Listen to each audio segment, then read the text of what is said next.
তো একটা ডিকশনারি, যেটা ডিকশনারির ভিতর কি কোনটা হয় আর কোনটা ভ্যালু হয় এটা আমরা দেখব। তো ডিকশনারির ভিতর সাধারণত দুটা পার্ট থাকে।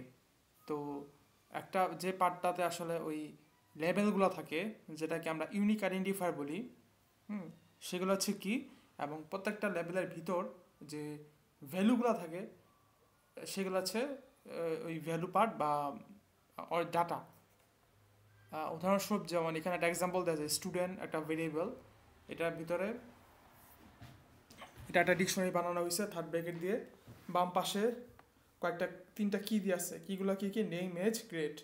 আর প্রত্যেকটা কিয়ের পাশে তিনটা করে ভ্যালু দিয়ে আছে, জন 22 তো এইটাই হচ্ছে কি আর ভ্যালু।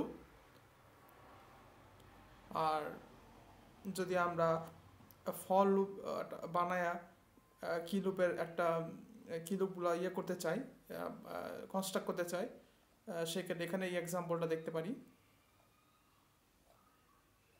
যে এখানে এক্সাম্পলটা যেভাবে দেওয়া আছে,